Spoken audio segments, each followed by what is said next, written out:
Recently, we have gotten a whole lot of Lego supercars, like the McLaren W1 and the Lamborghini Revuelto. In fact, Lamborghini specifically are quite the thing for Lego to try and do, because one of the main issues is nailing this curve right here. But Lamborghinis have been front of mind for me recently, as I've been doing Forza content over on my gaming channel. One specific Lamborghini has stayed front of mind, and that is the Sesto Elemento. So I wanted a mock for the Sesto. I go on to Rebrickable, I look around. This one I did not see. Is this a 6-stud wide Sesto?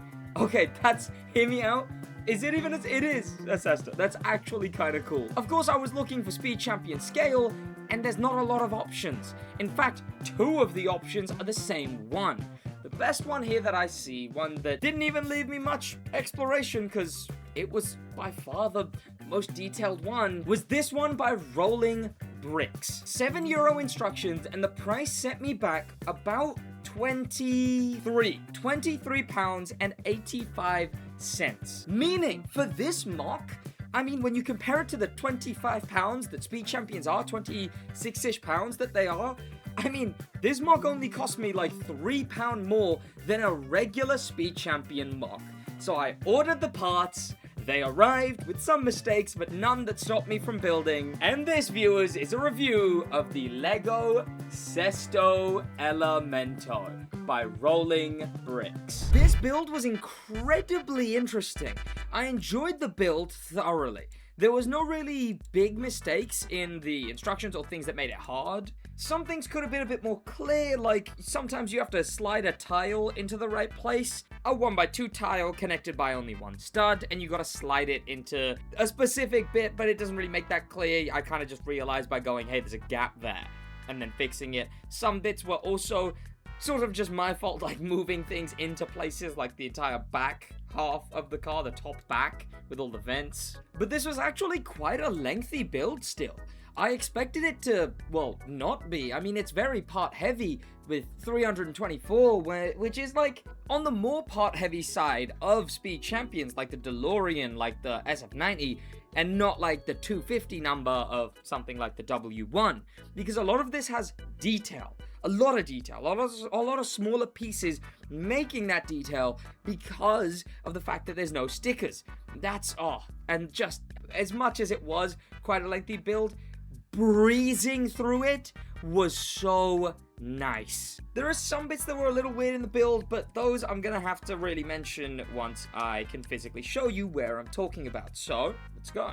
And here it is, the Sesto Elemento Lego Speed Champion. This thing turned out brilliant. I am a big fan. And I do have a lot of good to say about this car. So let's start with the bad. Around the wheels, because of the way it's built, because of the way, I mean, most of this is open.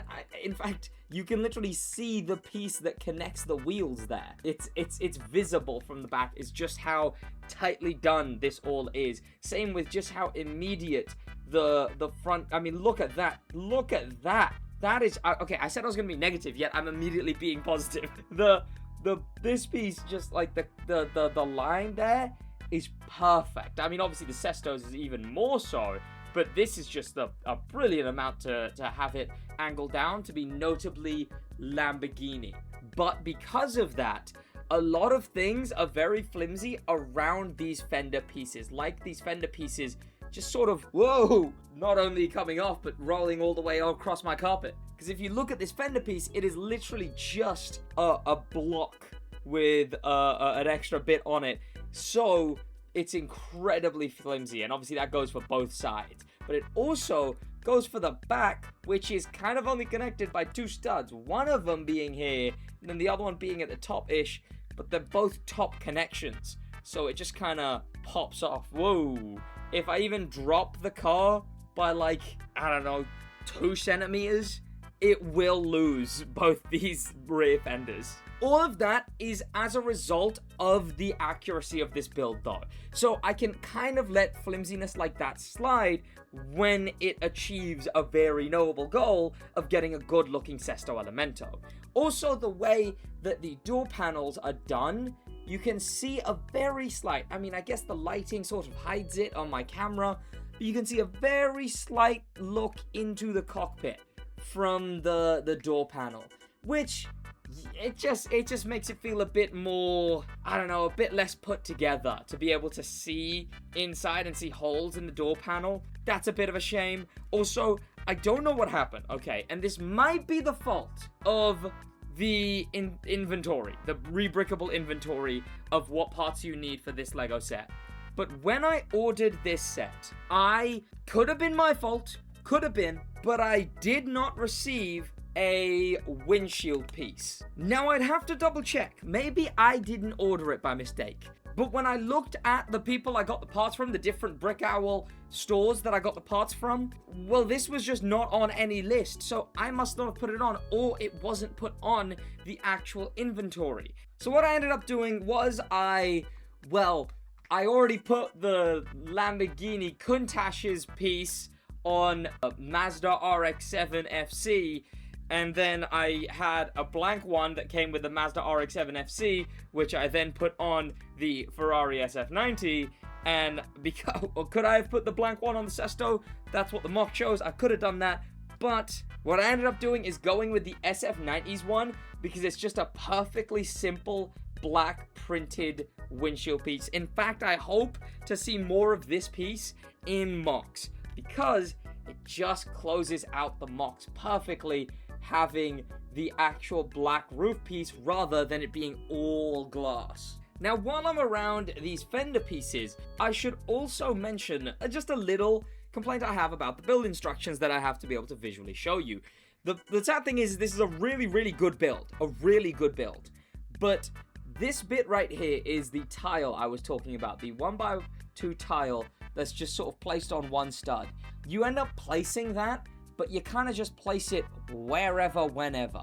But the whole point of that tile is to close out the gap in the fender. Gosh, this is torture to try and show you. Not only a little gap right in that corner above the fender, but this bit right here, and you kind of got to slide it to the top. It's not made clear that you have to slide that tile, as well as it's really hard to get bits correct, like these panels on the side. You can't, I didn't really know how to line them up. You can see the parts that they're on, a hook, an extra piece sort of holding it up. These panels end up being really difficult to sort of get the same. I mean, even here, you can, I might be able to get you to see, but you can't, I mean, mine aren't on accurately. This one's at a bit of an angle and then move to the right a bit, whereas this one's kind of more straight out. And although they look convincingly well done still, because I mean, once all the pieces are on, it's hard to tell from the outside that they're done any differently. Which I guess is a good thing, that even though they're done differently, although it makes it a little difficult in the build process, it still is absolutely fine in the finished product. And putting on this whole back panel, we'll talk about the positives of this back panel, but putting it on is quite the interesting process. It just about slots into there. Just about. And then goes into there, perfectly making this full curvature that the back piece has. Oh, I love this set. Now let's talk about the good of this set. Okay, Rolling Bricks did a brilliant job on so many parts of this. First and foremost, I guess let's talk about the spoiler, shall we? And also let's bring up pictures of the Lamborghini Sesto Elemento. First of all, the front of this car, the immediate thing you'll notice is the headlights, and it's probably the derpiest thing about this car. And one of the, I guess, issues is just that the headlights didn't end up having a flat piece here. Like, this bit wasn't flat. This is a really great attempt at the headlights, and the further you go, the more accurate they look. But the closer you are, you notice that there is this sort of extra little set of 90 degrees corners here, and it sort of ruins the illusion. But from most angles, it's incredibly convincingly a Sesto Elemento. I mean, the best bits, of course, being this. I mean, any Sesto mock uses these. because it is just the right thing to do. And the way the front sort of slots in there with the inverse version of this, but black, and then the cheese slopes, and the way he has done it, so that there barely is anything there after the fender. You got the fender and then immediate downwards. Sure, it makes the fenders rather loose, sort of only being held in by the windshield, but if you pulled them out that way, they'd come out. It just makes this front so nice, and that inside goes about as deep as you could convincingly see in a Sesto from any angle. One thing I would probably call an issue is, maybe, obviously it was probably intended, but this bit's just a bit too exaggerated. Like, you can see on the Sesto here, it does come out, go back, and then come back out again, but just this bit's way too exaggeratedly done. Perhaps, though, the best way he could have done it to keep it all thin in there, while still have this sort of subtle back jolt thing going on. But the front of this car is probably the most hit or miss bit of it, because you really could look at it and maybe have to think a little bit on whether it really is a Sesto Elemento. The best parts of this car are at the back of it. How do I even get this angle? Hang on, there you go. The back of this car is just done amazingly. You can only see at some angles, but you can see that there's a 1x1. Good morning, fellas, apparently. There's a 1x1 stud, or well, it's actually a 1x2 plate, but right there you can see the red for the lights. It's dark in there, they're hidden in there. Gosh, I really should try not to review so many cars this dark, because it is terrible for my lighting.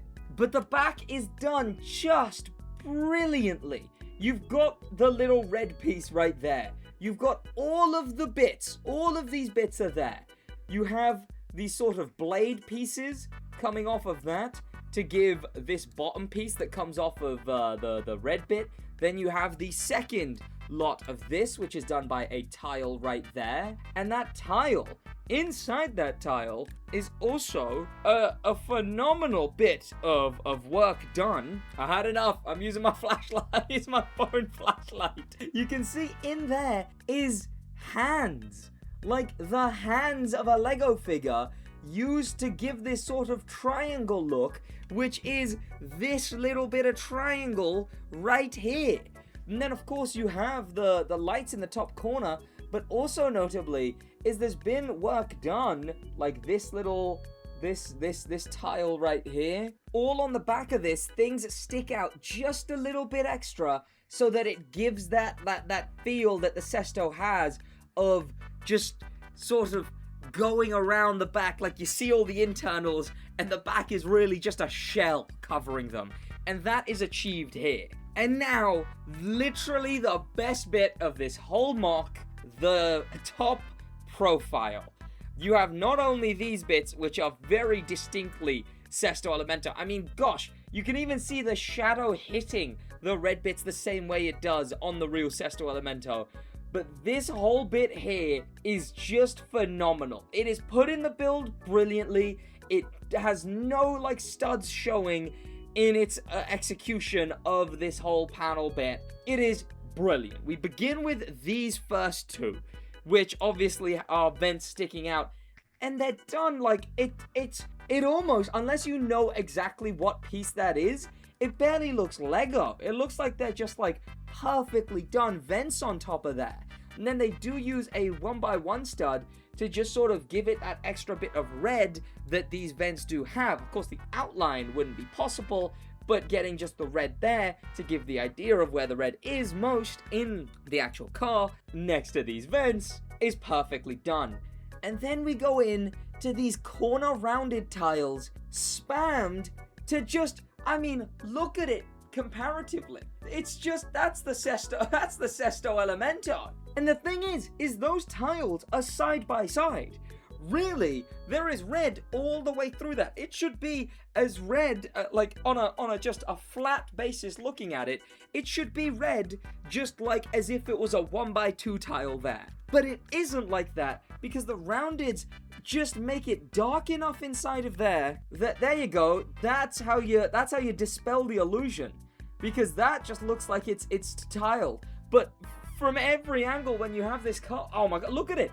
It again immediately becomes just the ends you see and those ends perfectly match up the count of vents and the placement of the vents being within the little gap between these two vents all the way through. And that illusion is phenomenal.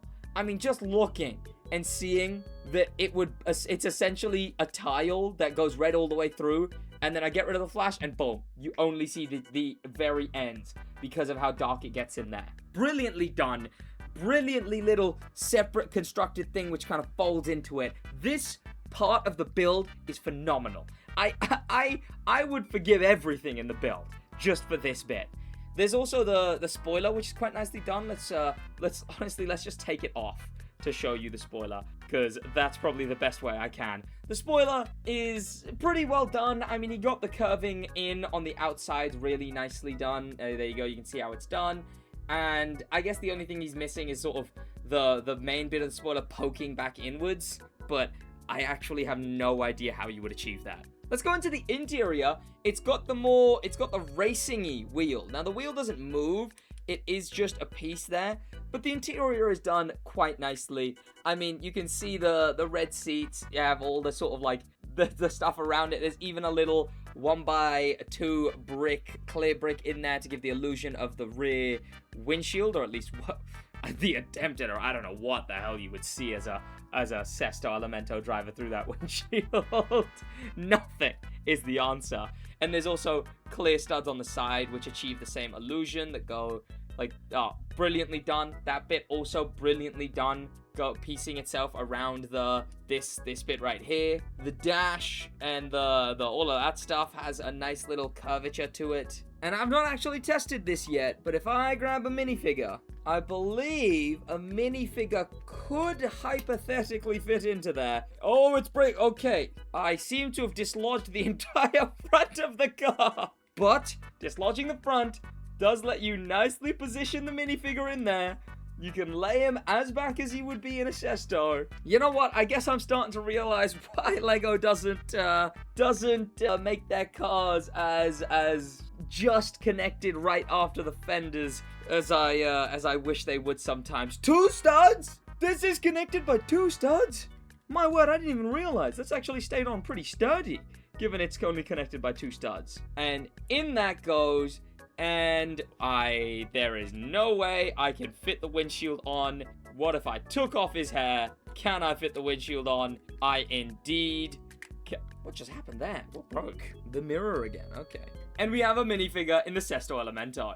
This whole build, while flimsy because of the way it's done, because of the detail that it's got, because of the matching the angles with no stickers, I mean, gosh, to think of a Lego Sesto Elemento being done by Lego themselves, I don't think it ever has. My word, would that be a sticker-heavy car. 1, I just think they'd avoid it, but 2, I mean, this whole back bit, there's a chance this whole thing would be stickers as well, my word. But there you have it. The review of my Lego Sesto Elemento MOC that I bought from Rolling Bricks. The link will be in the description if you want to also buy the instructions to build this Lego Sesto Elemento. That's going to be about it from me. Thank you so much for watching. In a bit.